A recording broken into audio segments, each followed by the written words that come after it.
the goal of this discussion is to introduce the concept of privacy in a personal, professional, and digital context. We hear the word privacy everywhere these days.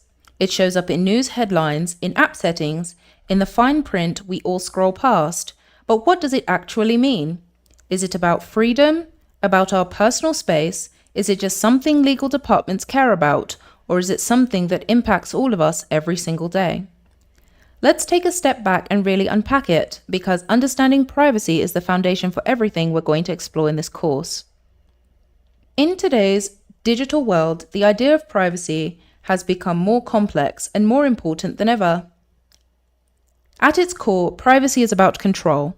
It's your ability to choose what parts of your life are shared, who sees them, and how they're used. In a world driven by data, that control has become one of the most powerful and most vulnerable things we have. Think about it for a moment. In your everyday life, privacy might mean choosing not to answer a personal question or closing your bedroom door when you need time to yourself. It could be turning off an app's location tracking or setting your social media posts to private. These are personal acts of control, and they're deeply tied to your sense of autonomy and dignity. Legally, privacy is the right to be left alone, to not have your information or identity exposed without permission.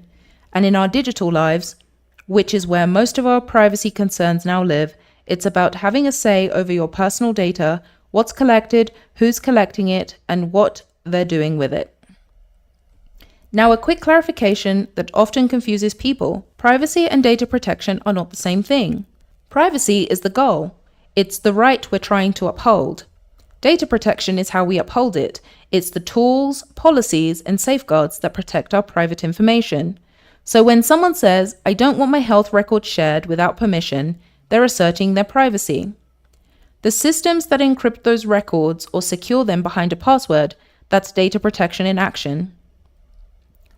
Privacy also isn't one size fits all. It actually shows up in a few different ways across our lives. There's informational privacy, which is the one most people are familiar with. Your digital footprint, the data companies collect when you browse or buy something online. Then there's bodily privacy, which includes your biometric data, things like fingerprints, face scans, or even DNA. Territorial privacy relates to your physical space, like your home or even the contents of your phone. And communication privacy is about the messages you send, texts, emails, calls, being protected from unwanted intrusion. These types might seem academic, but I promise they're everywhere in your daily life. Locking your phone with Face ID, that's bodily privacy and data protection working together.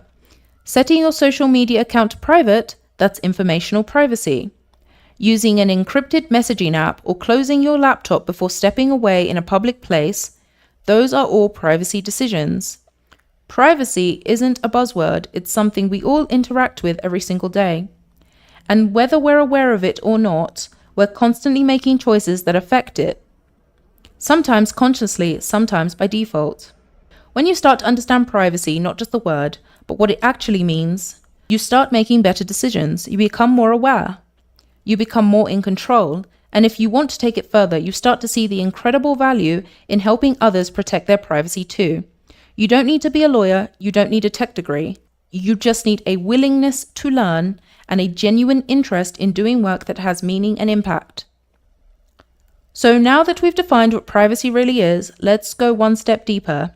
In the next video, we'll look at what happens when privacy isn't protected and why that's creating massive demand for people who can step in and make a difference. See you there.